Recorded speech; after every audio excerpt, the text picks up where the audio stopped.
टाकलीपुर नाम के छोटे से गांव में विवेक नाम का एक लड़का रहता था। उसकी सबसे बड़ी पहचान थी उसकी आलसी आदतें।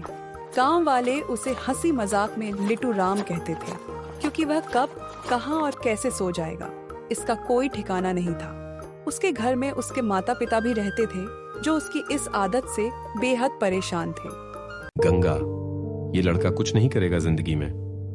देखो तो, सूरज सिर पर चढ़ाया और जनाब अब भी रजाई में घुसे पड़े हैं। खेत की मेढ़ें सूख रही हैं और इसे कोई फर्क ही नहीं। क्या बताऊं जी, मैं तो रोज कान पकाती हूँ, पर इसकी कानों तक आवाज ही नहीं जाती। इसे लगता है कि जिंदगी कोई राजा महाराजाओं की सैरगाह है, न कोई जिम्मेदारी, न कोई फिक्र। उफ, वो माँ, थोड़ी देर और सो लेने दो ना। अभी सपना देख रहा था, मैं राजा बना था, सोने का तख्त था, सेवक लोग पंखा झल रहे थे, तुम और पिताजी भी मेरे दरबार में थे। हाँ, और शायद खेत की जमीन भी सपनों में ही जोतेगा। अब उठेगा या बुलाऊं डुगडुगी बजाने वाला? कम से कम सपनों में तो तू राजा बना, पर बेटा असली जिंदगी में कुछ करना पड़ेगा, वरना ये रजाई ही तेरी रियासत रह जाएगी। अचानक कुछ ही दिनों में विवेक के पिताजी की तबीयत तेजी से बिगड़ने लगी और घर का माहौल चिंताओं से भर गया। माँ, पिताजी की हालत तो और भी बिगड़ती जा रही है। मैं अभी वेद जी को बुलाता हूँ। पिता की बिगड़ती हालत देख विवेक बिना वक्त गंवाए वेद जी के घर की ओर चल पड़ता है। वेद जी, मेरे पिताजी की तबीयत बहुत बिगड़ गई है, आपको घर चलना होगा। अरे तुम कब से घर की जिम्मेदारी लेने लगे? सब जानते हैं कि तुम तो कामचोर हो, हर वक्त सोते रहते हो। अब अचानक पिताजी की चिंता। हाँ वेद जी, मैं वही आलसी विवेक हूँ, लेकिन अब बात मेरे पिताजी की जान की है। अगर मैंने कुछ नहीं किया तो बहुत देर हो जाएगी। आप चलिए मेरे साथ, मैं हाथ जोड़ता हूँ। ठीक है बेटा, चलो तुम्हारे घर चलते हैं। उम्मीद है इस बार तुम वाकई बदले हो। विवेक आगे आगे चला और पीछे पीछे चल पड़े वेद जी।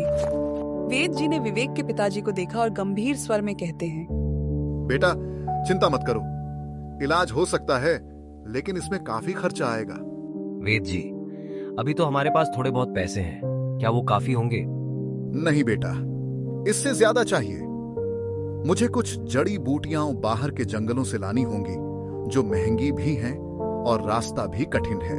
विवेक के चेहरे पर परेशानी साफ झलक रही थी। उसने कभी इतना जिम्मेदार बनना सीखा ही नहीं था, लेकिन इस बार कुछ अलग था। बेटा, अब हमें ही कुछ करना होगा।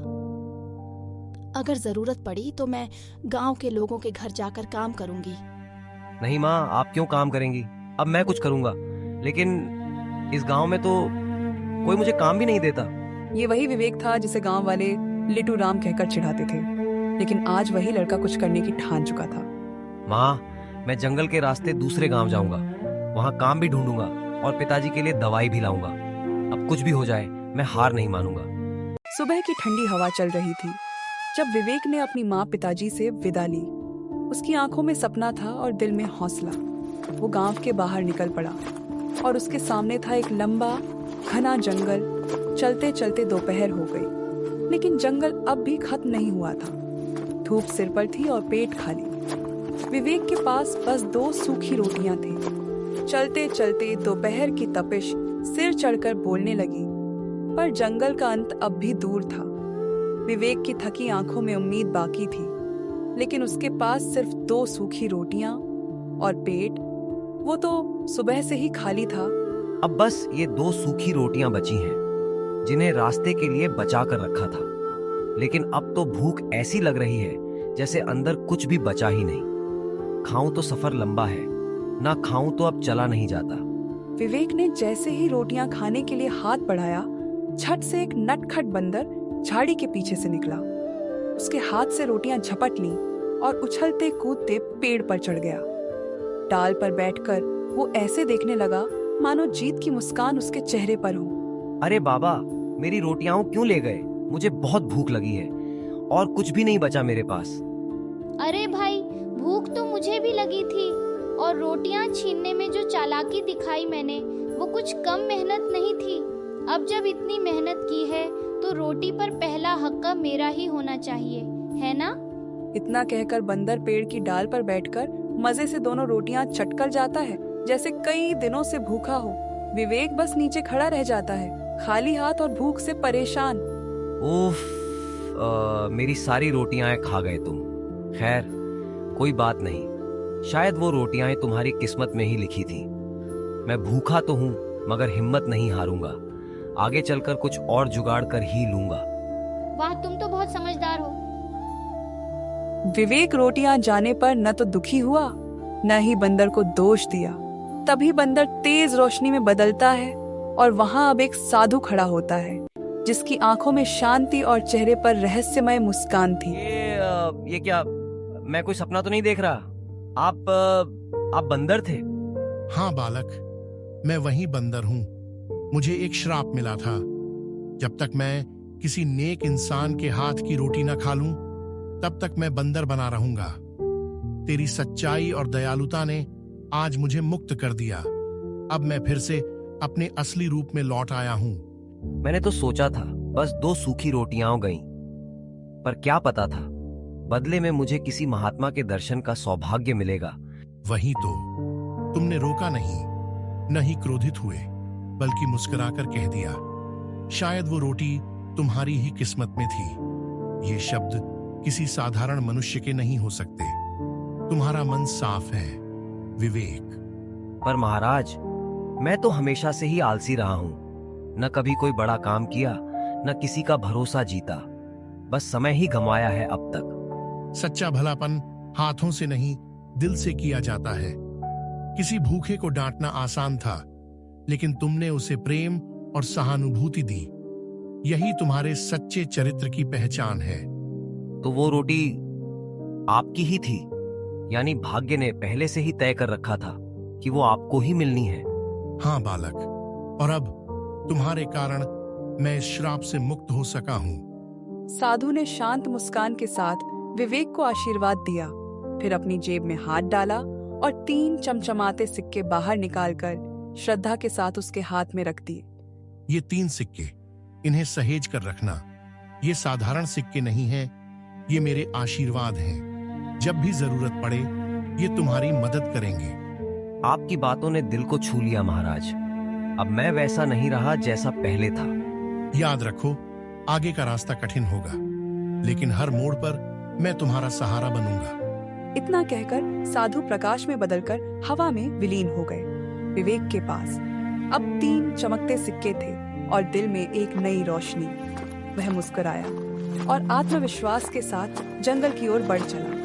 विवेक घंटों से जंगल में भटक रहा था, थक चुका था, भूख प्यास से बेहाल।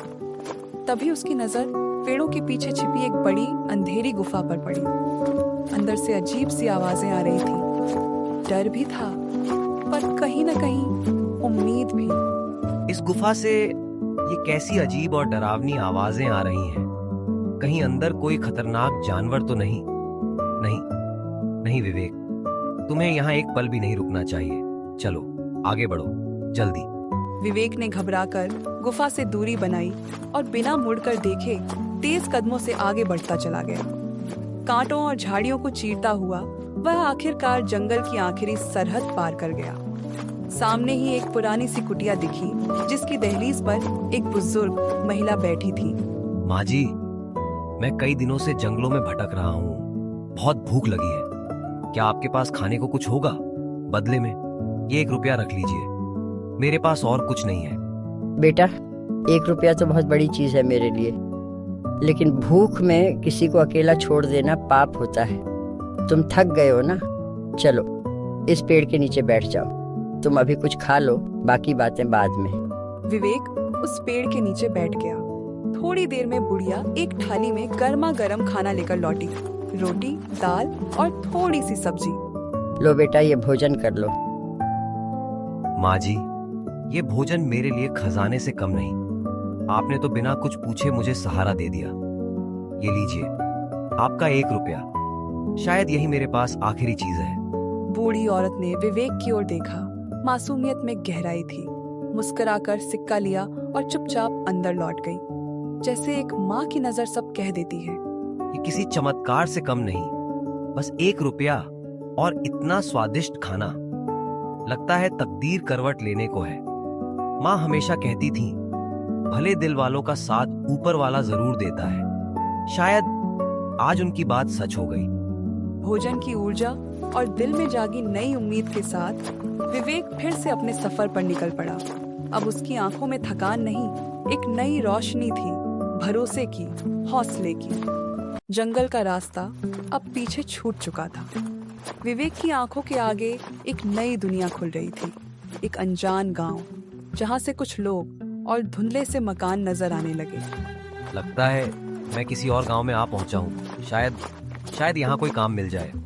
तभी विवेक की नजर एक झाड़ी के पास खड़े एक आदमी और एक लड़की पर पड़ती है। दोनों किसी गंभीर बात में उलझे हुए लगते हैं। जिज्ञासावश विवेक उनके पास धीरे धीरे बढ़ता है। बाबा, आप यहाँ इस झाड़ के नीचे क्यों खड़े हैं? सब ठीक तो है? और ये बच्ची कौन है? क्या ये आपकी बेटी है? हाँ बेटा, ये मेरी बेटी है गौरी। कभी इसकी आवाज में ऐसा जादू था कि लोग सुनते सुनते रो पड़ते थे। गांव के मंदिर से लेकर मेले तक सब जगह बस इसी के गीत गूंजते थे।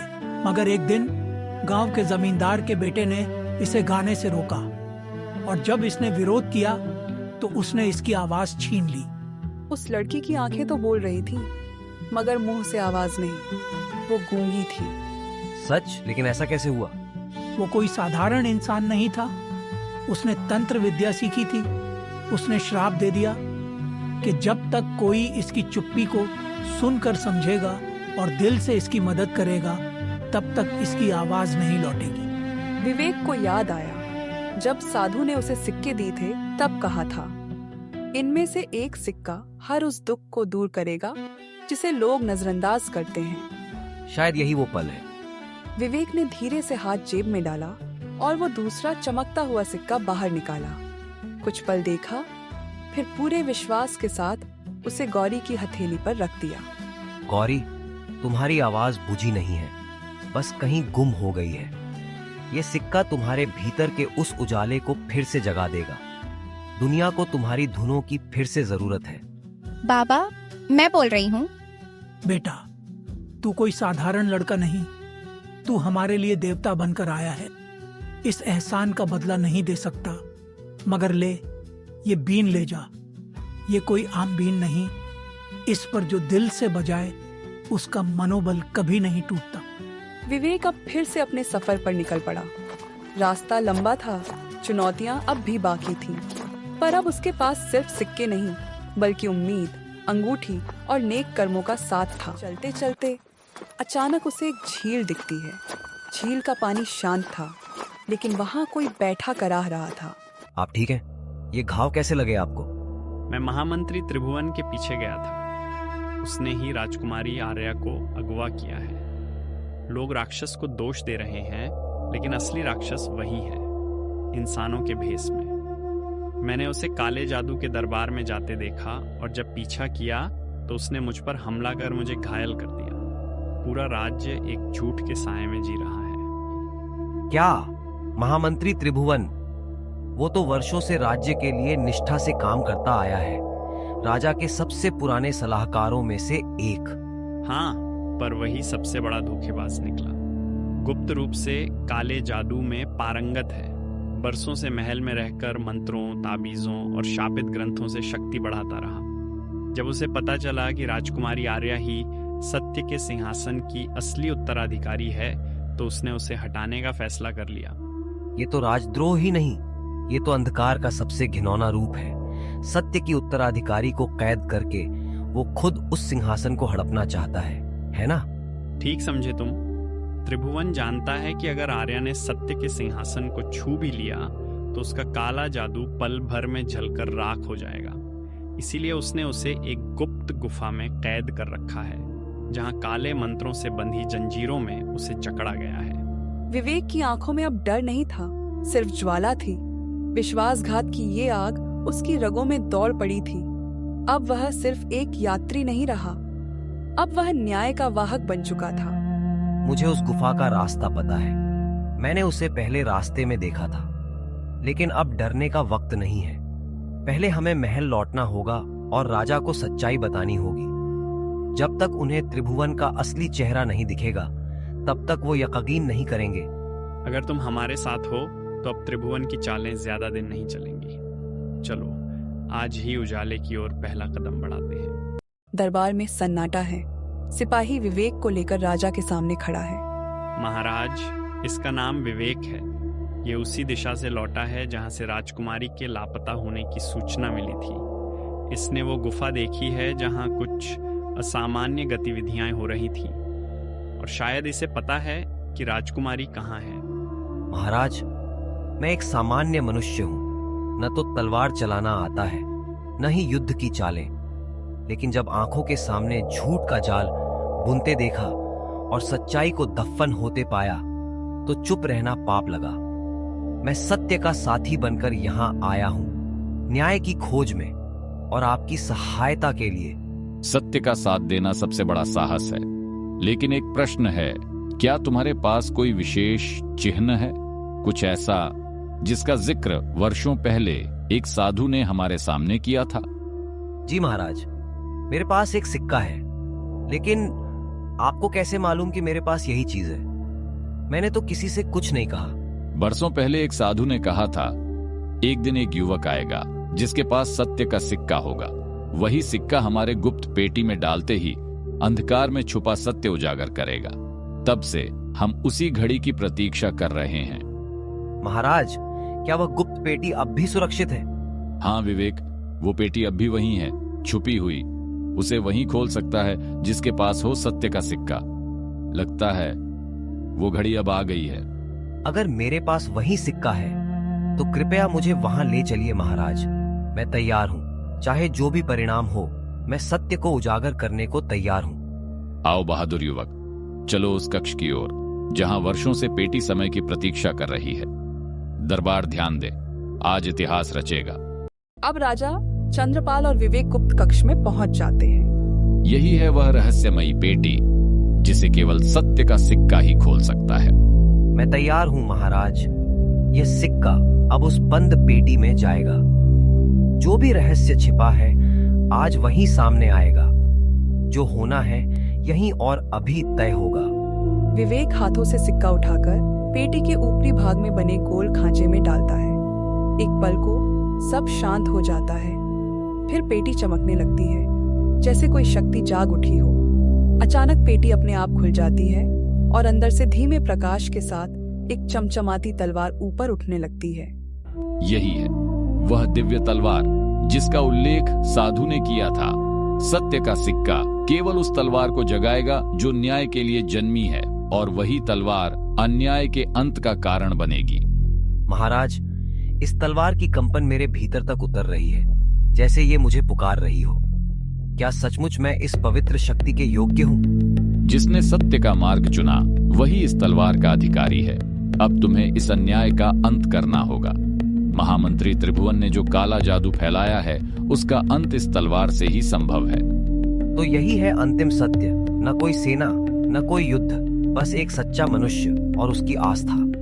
अब समय नहीं बचा। विवेक, राजकुमारी को बंधन से मुक्त करो और उस दुष्ट त्रिभुवन का अंत उसी दिव्य तलवार से करो जो न्याय की आग से जनी है और केवल सत्य के लिए उठती है। विवेक और कुछ सिपाही गुफा के पास पहुंचते हैं। जैसे ही वे गुफा के पास पहुंचे, जमीन कांपने लगी। तभी त्रिभुवन अपने असली रूप में एक भयानक राक्षस में बदलकर गुफा से बाहर निकल आया। कौन आया है मेरी गुफा के बाहर? किसकी इतनी हिम्मत हुई कि मौत को खुद बुला लाया? लगता है तुम लोगों ने आज मरने की कसम खा रखी है। तेरा डर अब किसी को नहीं रोक सकता त्रिभुवन। तेरी असलियत सबके सामने आ चुकी है। बता, राजकुमारी आर्या कहाँ है? अगर तूने उसे कोई नुकसान पहुंचाया तो मैं तुम्हें जिंदा नहीं छोड़ूंगा। हाँ हाँ हाँ हाँ, एक इंसानी कीड़ा मुझे धमकी दे रहा है। तू जानता भी है कि तू किससे बात कर रहा है। राजकुमारी चाहिए तो ले जा, अगर ले जा सको तो। विवेक निडर होकर आगे बढ़ा। राक्षस भी गरजता हुआ उसकी ओर लपका। दोनों के बीच भयंकर युद्ध छिड़ गया। आखिरकार विवेक की तलवार राक्षस के सीने में जा धसी और वह जमीन पर गिरकर हमेशा के लिए शांत हो गया। विवेक और महाराज अंधेरी गुफा में धीरे धीरे भीतर दाखिल हुए। महाराज देखिए, वहां राजकुमारी आर्या जीवित है, वहीं उस कोने में। पिताश्री, आप सच में आप आ गए। मैंने तो आशा ही छोड़ दी थी। मुझे लगा था कि ये अंधेरा मेरी अंतिम सांसों का साथी बनेगा। नहीं बेटी, ये सब किसी चमत्कार से कम नहीं, और इस चमत्कार का कारण है ये वीर बालक विवेक। इसने अकेले उस दानव का सामना किया और तुम्हें जीवन दान दिया। महाराज, मैं तो सिर्फ अपना कर्तव्य निभा रहा था। राज्य की रक्षा करना, निर्दोषों की सहायता करना, यही मेरी आत्मा की पुकार है। मैं बस वही कर रहा हूं जो एक सच्चे सैनिक को करना चाहिए। विवेक, तुमने न केवल मेरी बेटी की जान बचाई, बल्कि हमारे राज्य को भी एक नई आशा दी है। तुम्हारा साहस, तुम्हारा धर्म और तुम्हारा दिल, ये सब उस राजकुमार से कहीं बड़ा है जिसकी मैं कल्पना करता था। इसलिए मैं तुम्हें एक प्रस्ताव देना चाहता हूं। क्या तुम मेरी पुत्री राजकुमारी आर्या से विवाह करने को तैयार हो? महाराज, ये मेरे जीवन का सबसे बड़ा सम्मान होगा, परंतु मैं एक विनम्र अनुरोध करना चाहता हूं। इस निर्णय से पहले मैं चाहता हूं कि मैं अपने माता पिता से मिलूं। उनसे आशीर्वाद लेना मेरे लिए सबसे पहली प्राथमिकता है, क्योंकि वही हैं जिनकी शिक्षा और संस्कारों ने मुझे ऐसा बनाया। विवेक, तुम्हारा यही भाव मुझे तुम्हारे प्रति और भी अधिक सम्मान से भर देता है। तुम्हारा सत्य, तुम्हारी मर्यादा, यही तुम्हारी सबसे बड़ी शक्ति है। मैं पूर्ण विश्वास के साथ तुम्हारा निर्णय स्वीकार करती हूँ, क्योंकि मैंने तुम्हारी आंखों में स्वार्थ नहीं, सेवा देखी है। जाओ विवेक, अपने माता पिता से मिलो, उनसे आशीर्वाद लो और फिर लौटो, क्योंकि ये राज्य, ये बेटी अब तुम्हारे स्वागत के लिए आतुर हैं। विवेक घर की ओर निकल पड़ता है। कुछ ही देर में वह घर पहुंच जाता है। माँ, पिताजी, मुझे एक बात बतानी है। जो कुछ भी हुआ जंगल में, वो चमत्कार से कम नहीं था। मैंने वहां कुछ ऐसा पाया जिससे हम आपका इलाज करवा सकते हैं। बेटा, तू ठीक तो है? तू अकेले जंगल गया था, क्या हुआ वहां? विवेक ने सारी कहानी सुनाई। साधु से मुलाकात, रहस्यमयी गुफा और मिली राजकुमारी। देख बेटा, ये सब समय का खेल है। अगर मैं बीमार ना होता और तू धन की चिंता में जंगल ना जाता तो ये बात कभी होती ही नहीं। इसलिए याद रख, समय से पहले कुछ भी नहीं मिलता और समय आने पर कोई रोक नहीं सकता। विवेक कुछ देर तक अपने पिता की आंखों में देखता रहा। आज पहली बार उसने वक्त और जिम्मेदारी का मतलब समझा। पिताजी, अब मैं पहले जैसा नहीं रहूंगा। अब मैं हर पल को समझदारी से जीऊंगा। वो दिन विवेक की जिंदगी की सबसे बड़ी सीख लेकर आया, क्योंकि वक्त जब सिखाता है तो जिंदगी बदल जाती है।